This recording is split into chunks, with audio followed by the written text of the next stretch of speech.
Hello friends, today we are going to take a course of B2B marketing and we'll discuss a very basics aspects of B2B marketing itself. And first let us understand what is going to be the learning objectives. So the first learning objective of today's lecture is going to be different B2B marketing names, because we know it by different names. So let us just figure it out. What are the different names by which we call B2B marketing to? And then we'll talk about what is the definition of the B2B marketing. And then we'll talk about the chain of derived demand, how it is related to the B2B marketing and how it is important for a B2B marketer itself. And then we'll talk about who should study. So for whom this paper is relevant, which particular domain of students actually study the B2B marketing. Is it only for a marketing student, or is it something that the finance or HR student also should look for? So what are the different names actually related to the B2B marketing itself? The first is B2B marketing itself. So we simply call it business to business marketing. We also call it industrial marketing, which is very prominently known in the marketplace. We simply call it industrial marketing. That means a marketing between two industries or two companies. This is what they refer to as a industrial marketing itself. We also call it enterprise marketing. We also call it corporate marketing. We also do talk about the professional marketing, right? We also call it commercial marketing, right? And then we also call it trade marketing and organizational marketing. So these are the various names given to the B2B marketing itself. We also call it institutional marketing. So it's basically a business to business marketing when two business institutions or two business enterprises are interacting with each other. We simply refer to as a B2B marketing itself. We are simply calling it business to business marketing. Let us look at the definition, what it says. So business markets are firms, institutions, or the governments. So I'm taking three names here: the firms, institutions, and the governments that acquire products and services either for their own use, so whether they are going to use it to incorporate into the products, or they are going to use it as an input, or that means the incorporation of that input into their final products or services they produce. So whether it is an educational institution, whether it is a government, let's assume the Indian Railways. Now Indian Railways take a lot of input from many companies, and they use it to manufacture the coaches, they used to manufacture electronic devices, all such things. So again, that is the B2B marketing itself, for resale along with the other products and services to the other firms or the institution or the government. So I'm taking three names on one hand, that is firms, institution, and the government. On the other hand, there are firms, institution, and the governments when the selling is happening between two institutions. Likewise, so let's say for example, a firm is selling something to the institution, or institution is selling something to other firms or to the government. That's what we are referring here as a B2B marketing itself. The three things are important here for us to know. One is whether they are going to use it for themselves, those who are taking it up, or they are going to incorporate it into their final products. That means they are using it as an input. Or the third one is they are selling something along with the other product itself, right? What they are selling into.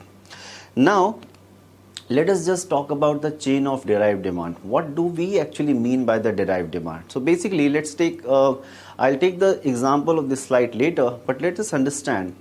When we say the economy is growing, and when we say that there is a demand in the rural India in terms of housing, let's say for example, the another point that we are making right now is that we are saying that, look, there is a demand in housing in rural or the urban India.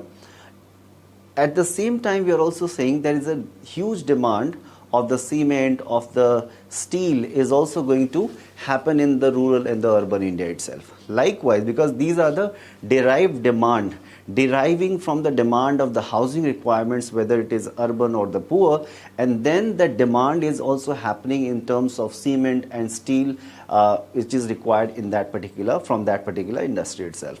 Look at the example that we have taken here. Let's assume the per capita income or the disposable income of consumers is rising in a particular economy. Let's assume there is a finished goods requirement. Let's say for in this case we have taken shirt as an example. So that if the requirement of the shirt is going to increase, now please do understand all the preceding inputs that we have just listed down here, whether the demand for distribution channels, whether the demand for tailoring, whether the demand for weaving, spinning, the demand of the cotton, that will again go rise to that level, and then ultimately it will contribute to making a lot of shirts in the economy itself. So the purpose of this particular slide is we must understand that every limb that we have connected from each other is again part of the B2B business itself. Let's assume one particular firm is the growing cotton only. So they are procuring cotton, they're further spinning it, then weaving part is there, then tailoring part is there, distribution part is there. At times these functions are performed by one firm, and at times these functions are performed by different other firms other than the firm which has actually procured a cotton itself. So we need to understand that every limb that we are able to connect in this particular slide, that is again demonstrating a B2B market itself. Then let us understand who used to study. So basically the moment we call it marketing and the term marketing is attached to any particular thing, we simply say it's only for marketing students. But let us understand, is it only for a marketing student? So the point here is channel marketing students. So those who are going to be in retail, let's assume you're a sales representative of Dabur, or you are a channel partner, or maybe you have to convey the retailers, you have to go to distributors, you have to go to dealers. All the channel marketing part will be done by B2B marketing itself. Investment bankers, so those who are selling the mutual funds, those who are going for industrial selling, those who are going for e-commerce platforms. So let's assume those who are working in Amazon. There are a lot many retailers who are attached with the Amazon itself. So what kind of a selling it is?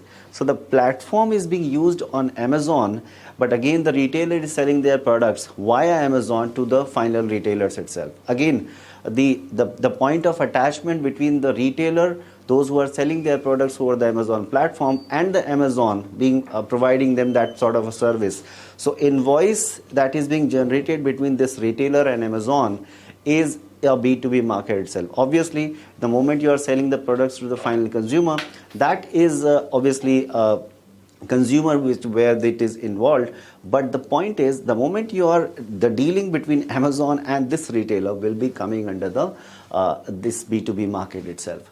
Then the digital marketing, again it's a big business these days. A lot many companies do approach the digital marketers, and they actually take a lot of services from them. Services marketing itself. So if you talk about industrial banking, if you talk about you are selling the banking products to a lot many institutions, selling insurance to a lot many institutions itself. So again, all such things that we talk about, that will come under the B2B marketing only. So because many a times software selling, let's assume you're working for a TCS, you're working for Wipro or Infosys. So the moment any particular client comes to you, they are actually a business-to-business transaction itself.